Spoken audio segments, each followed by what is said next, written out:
Welcome to the Women in Digital Dentistry podcast, where we empower through innovation. I'm Allison Lacusier, your host, and each week we'll explore the mindset and the skill set of creating a successful practice and life for women in business. From the latest in dental technology to mastering marketing strategies, creating team synergy, cultivating a powerful money mindset, this podcast is your resource to empower yourself and your team to have the most success possible. Whether you're an established business professional or just beginning your journey, we're here to help you unlock your full potential, lead with confidence, and have an incredible journey along the way. Welcome to the Women in Digital Dentistry podcast. Welcome to another episode of Women in Digital Dentistry. I am your host, CEO, founder of Women in Digital Dentistry, and I am here with a very special guest, Sean Hamel. Welcome to Women in Digital Dentistry. Thank you. It's great to be here. You're the very first male to be on the show, and it's a very special honor to be here. And you are a very special person to Women in Digital Dentistry, and I'm going to explain why. But Sean is the CEO and founder of the Art of Dental Marketing, and he is our founding sponsor. And so, as a startup, Women in Digital Dentistry came to life truly because of the work that Sean and him put together, building our logo, creating, my vision and my dream of what this brand would look like. He brought it to life. And so you have been fully responsible for getting this incredible vision to be on these giant screens at the Lion headquarters, to be on this beautiful website. And we honestly couldn't have done it without you. And you're a very special person to me and digital dentistry. So I thank you for everything you've done. This. I appreciate it. I have definitely not done it all. There's some incredible talent on the team here and that help ADM bring brands to life that I can't take all the credit. They definitely built it and made it look amazing, but it does look fantastic. The website, everything looks awesome.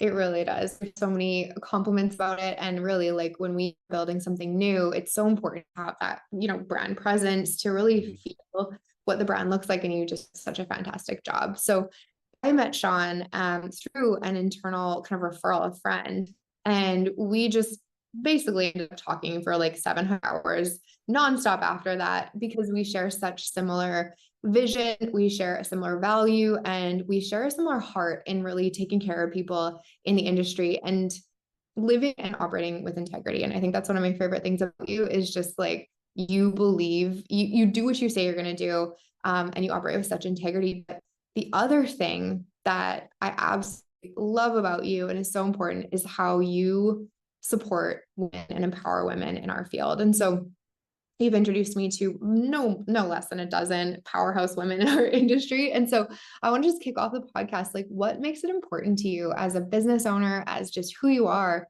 to empower women in our field? That's a great question. It's just meeting female doctors and seeing kind of the unique struggles that they go to and the things that they face in dental school, outside of dental school, in associateships, moving into practice ownership. Women kind of have their own set of obstacles and things that male doctors don't necessarily have the same path or the same hurdles to jump, if you will. And so I just have made some incredible friends that are some of our like kind of cornerstone clients here that have been with me since the beginning, that are just powerhouse female entrepreneurs. The number of females outpacing male graduates too at dental schools, you're going to have more people with the same problems. And so as we got really good with story-based marketing and being able to tie doctors to brands, to communities and things like that, we just kind of noticed an inherent difference in how we handle male female practices. And there's a lot of issues with dental marketing, as we've talked about, kind of just industry wide, but specifically female doctors, there's not a lot of people speaking to their specific needs and the things that they're going to need to overcome or take into account, right, and owning and being successful in their practices. And so we just kind of organically just developed just kind of a soft spot for helping those doctors and helping women across the board be successful and step into ownership boldly and do things that a lot of times they're told that they're not going to be able to do. So I love it. And I also think, like, just knowing who you are and having our friendship over the years, it's it's something for like as a female business owner, sometimes when I'm looking to hire somebody or to have somebody on my team or to know that I'm going to trust somebody to handle my marketing, being listened to and heard is really, really important. And I think that's something that you do really well is like really listen and hear, and then be able to create a vision based on what people share with you rather than kind of a perspective of like, I'm just going to do what I want to do or what I think. And I think that's something really unique about your brand and how you bring brands to life. And I can totally see why so many powerhouse female clinicians trust you for their marketing because they feel heard. Would you agree with that? Oh, I hope so. I hope we do a good job, and it's awesome the people that we've gotten to meet and gotten to serve over the years here at ADM, and they become really strong brand advocates for us and what we do. And yeah, we just like helping people, seeing doctors succeed, and kind of bringing a new spin to practice marketing and the deliverables that doctors get from a marketing partner, instead of just having somebody kind of provide a website or SEO or something like that. 100%. So tell us what story brand marketing is or story based marketing is. Story-based marketing, it's a unique approach. I was joking with you before the call started, as I write articles and do videos and do podcasts and things, you kind of start to see the other agencies kind of start mimicking a lot of the things that we're saying. But, dentistry is a unique animal, that it's not necessarily the service that you're selling. Most people clinically don't know if their doctor is superior to any of the other doctors in their area. And it's not always about the services you provide and the ins and outs of the procedures and what you're going to do to people. People can't really gauge, good dentists, bad dentists by actual clinical skill. It's how you make them feel and what the experience is like.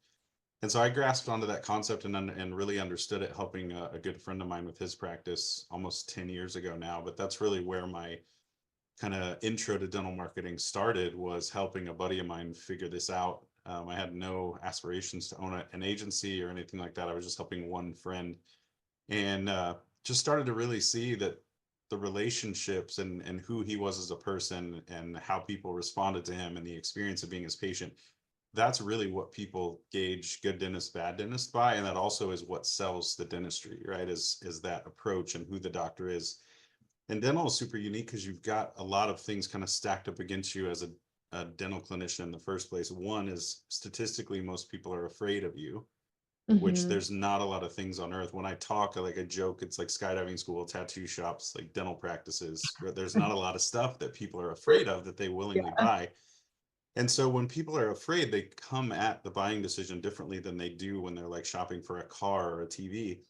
And a lot of dental marketing underserves doctors because they're positioning the service as that, right? It's all features, benefits, discounts, gimmicks, that kind of stuff. And so it's no wonder the marketing underperforms consistently, because you're not speaking to anything that's really what the patient's needing in order to make a buying decision or to pick your practice. It's it's why referrals work so well for dental practices, because this emotional process, that fear part, comes down because you have a trusted friend, family member, coworker vouching that it's a good location, the doctor's great, the team's awesome, and that's what people pick, right? So with story-based marketing, it's not so much about just this is what we do. It's about who the doctor is, insight into the practice, affirmation from other people that have been patients that, hey, this is a good place. Hey, you're going to get a good experience, right? Um, with fear basis too, and this is something we could go on and on about as far as the psychology around it. But with the fear part, one of the best ways to kind of overcome that is to show insight into, the experience and what people are going to see and what they're going to experience, but also who the doctor is. So like hobbies, interests, things like that. So I always kind of do this analogy when I speak and things like that. But when you have, like, let's say you have a new family moves to a city. It's, husband, wife, two kids. They don't know anybody. They just moved to the area. The mom finally gets, time at 11 o'clock at night, everybody's in bed. She finally gets to sit down and like starts to look for a dentist in the area.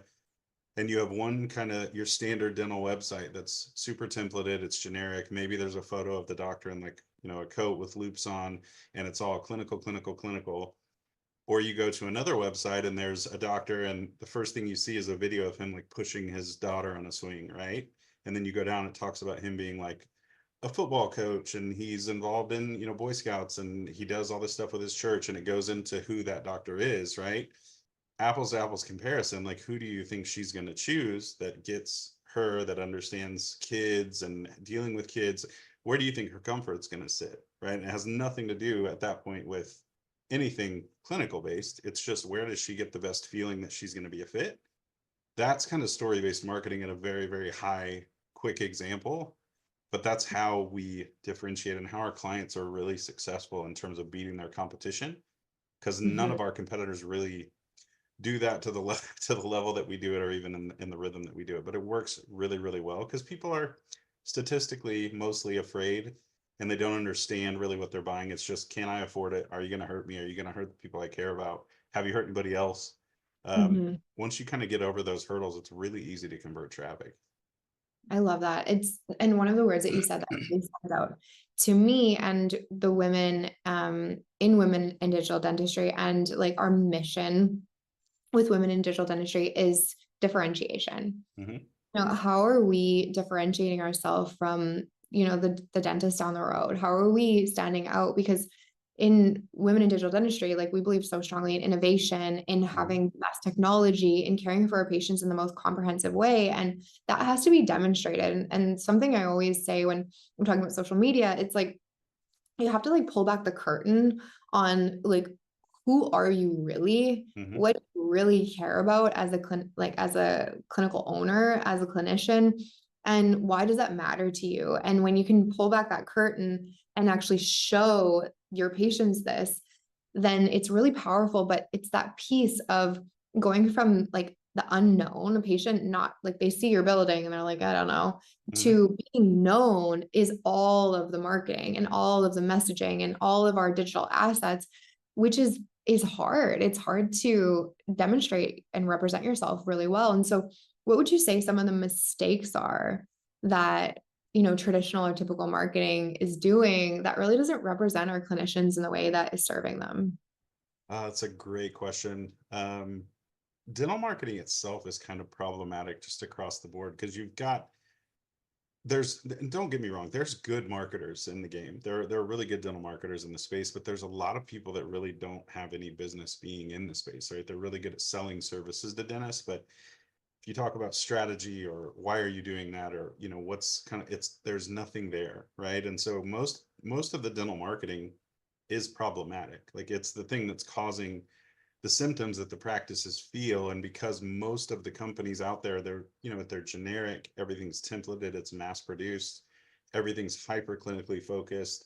There's a lot of people that push for like discounts and gimmicks and that kind of stuff, which kind of devalues the brand too, to a degree.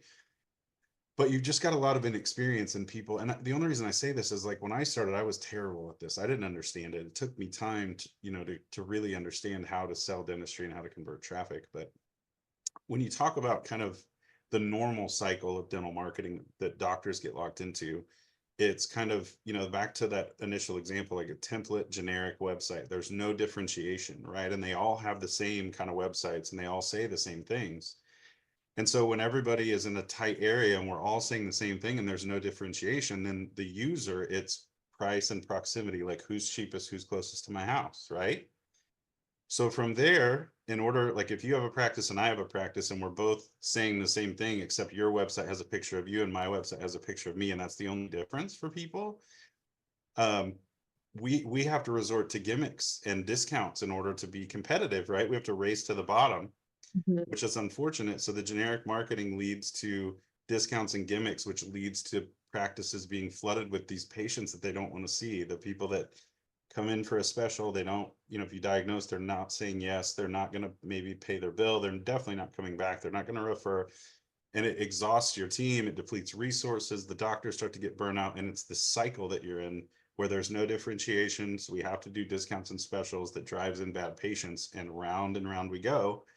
And then the practices think, oh, well, I really want to change or grow. So they jump to another marketing company that's built. Maybe they have a different widget or some gimmick, but the core of it is the same thing. And they get back in the rat race of that same churn of generic marketing, discounts and gimmicks, right? And it just goes around and around. A lot of doctors get stuck in this cycle for decades.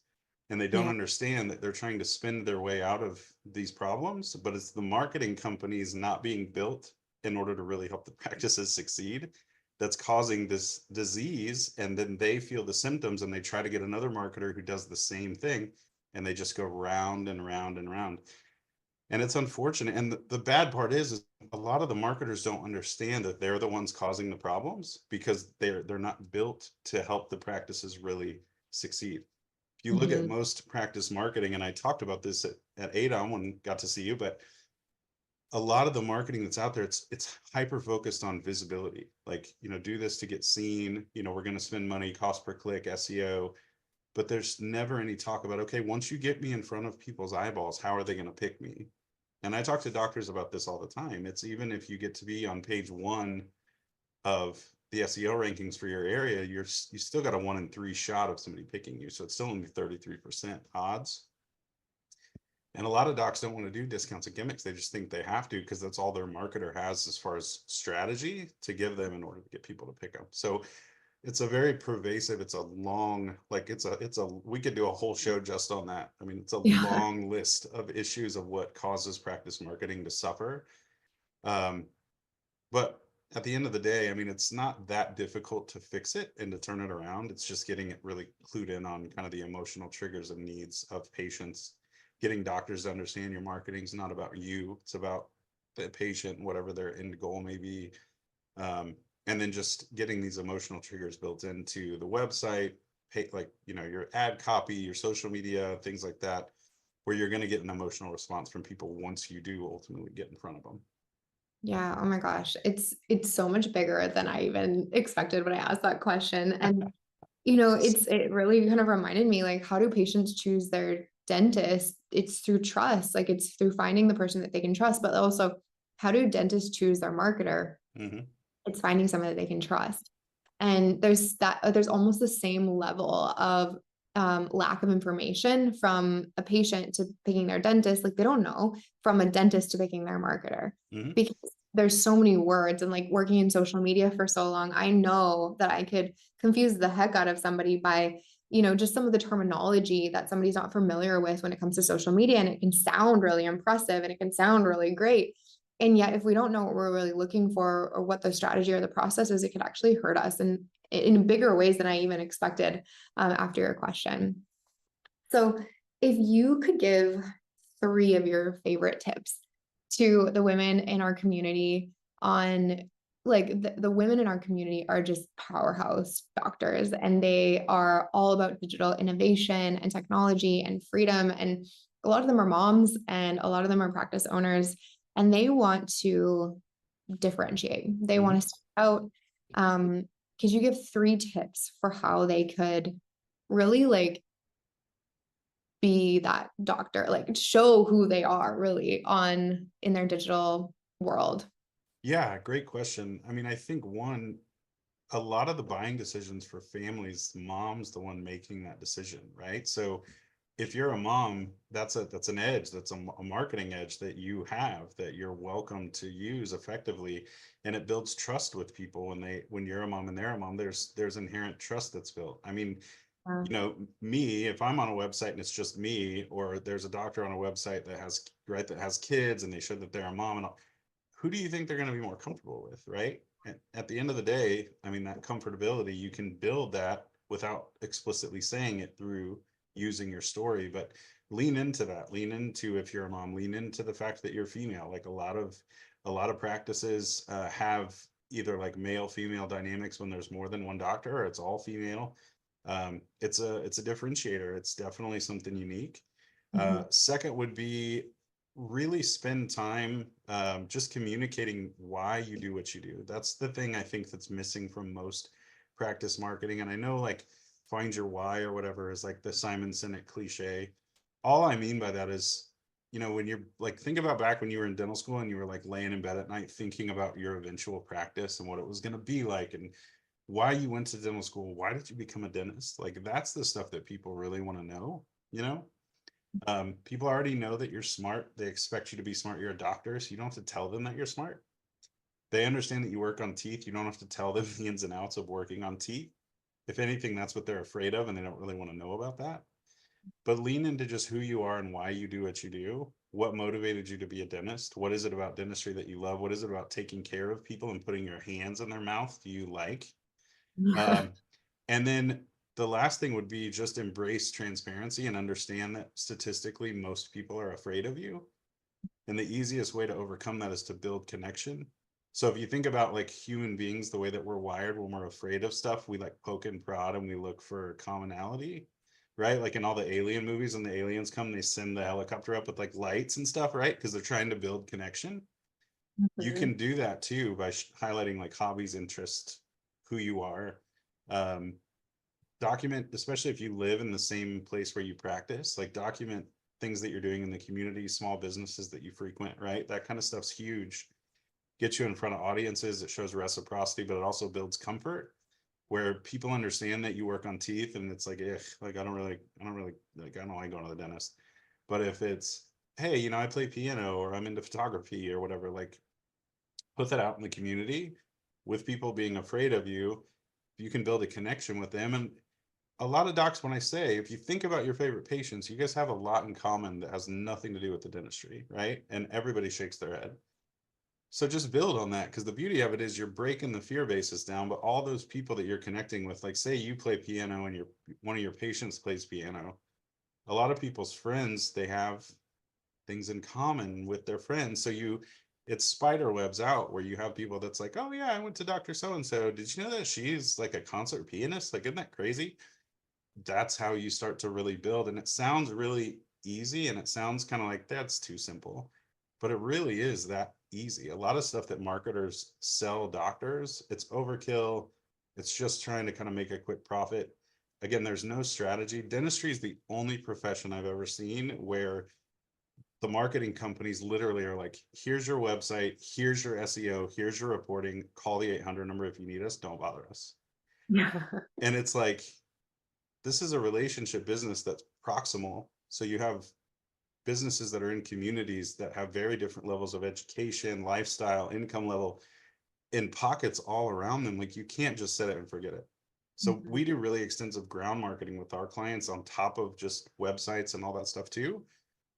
But the community piece is huge and it's so underutilized. Our clients crush with that when we give them a little bit of guidance because none of our competitors are helping them do it. Yeah. Most It's so doctors just like kick their feet up and wait for Google to do all the heavy lifting. And so when we're like, hey, go to the farmer's market, or, we had a great success this year running whitening campaigns for all of our doctors with prom dresses, where it was just like, hey, you bought her the dress, give her the smile. Really simple, super impactful. Like that kind of stuff works like crazy, but we're really the only agency I've seen that does stuff to that level, but it works. it's very creative. And I will say, just from personally working with you with my brand and my kind of vision coming to life, like just as you said, lay in bed and imagine your why. And really what you do is you help us get inspired again about our mission. And from that inspiration, we can share our story. And I think often, female clinicians, female business owners, especially moms having kids, like wearing multiple hats, they get tired and they forget. Mm-hmm.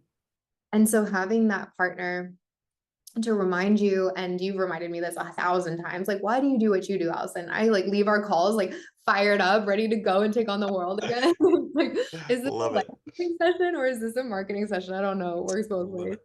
it. But it's so important to have that partner and that ally to help you remember why you did this, get inspired, and then share your story instead of coming from like a scarcity. I think that's like what you described. Like the problem with dental marketing is it's a scarcity base. Like, how can we drop the prices lower and have these like deals and discounts? But that's really not what people want, and it's not working. So, Yeah, and a I lot of the marketers don't, I don't think they have, because the way that their business is built, they can't pivot. yes, So, um, I mean, it took me a long time to understand this and to figure out how to really help a practice be successful. And it's counterintuitive to say it's not about the dentistry. Like, we don't have to worry about the dentistry. They understand that part already. Like, we have to talk about this other stuff that gets them to pick you. Um, all that to say, I mean, there's some really good resources and books that people can pick up. Like Building a Story Brand by Donald Miller is a phenomenal book. It doesn't apples to apples work in dentistry, but it's a great book.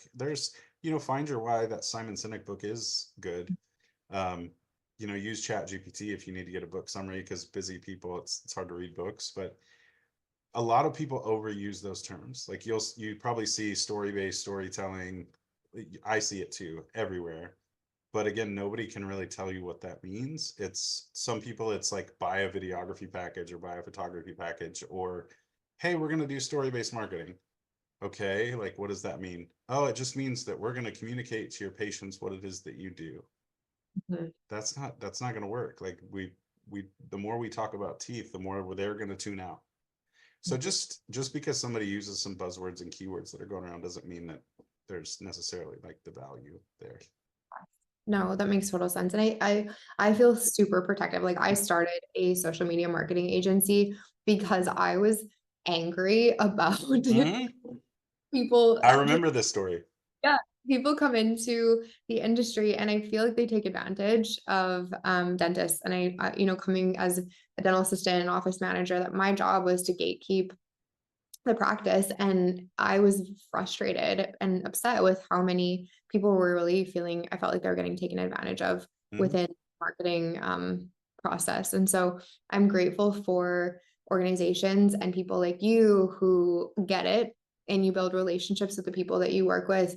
You truly care about the people that you work with, and you figure out the way to differentiate these practices. It's not just like a set and forget. It's not just a repeat. And so for anybody listening, please reach out to my friend Sean.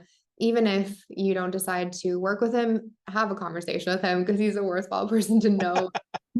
Well, I appreciate it. Anybody involved with women in digital dentistry, yeah. I mean, you're feel free to reach out. I'm sure we'll have some masterminds or something in the future to really help this kind of methodology take off, because it does work. Again, like Allison said, you don't have to work with us. This isn't an indirect sales pitch. We freely and happily share this information because we can't help everybody. And unfortunately, there's not a lot of places you can go to get the advice you need to be successful, because some people just don't have the money to switch. Yeah. Um, and that's fine. And unfortunately, like a lot of the things that we do, your marketing companies will tell you, like, no, we don't do that. But like the ground marketing and that kind of stuff, we have a lot of free resources and things available where doctors can take that and really leverage it and hit the ground running. Yes, absolutely. So I'm so glad for women in digital industry to finally meet the face and the company behind the brand. Um, we would not be where we are without you and your belief in supporting and empowering women and building out our beautiful design logo and all of the support that you do to help us grow. So thank you for being our founding sponsor. Thank you for everything Absolutely. industry. And please reach out to Sean, connect with him, and we will see you all on another episode of Women in Digital Dentistry. Thanks, Thanks, Sean. Allison. Thank you for joining us on this episode of Women in Digital Dentistry. We hope you found today's discussion inspiring and full of actionable insights to help you thrive in your practice and beyond. If you enjoyed this episode, please be sure to subscribe so you never miss an update. And if you know someone who would benefit from these conversations, please share this podcast with them. We would love to hear your thoughts and feedback, so feel free to leave us a review or connect with us on social media. Together, we are building a powerful community of women leading the way in digital dentistry. Until next time, keep innovating, keep growing, and keep making a difference in the world of dentistry. Thanks for listening.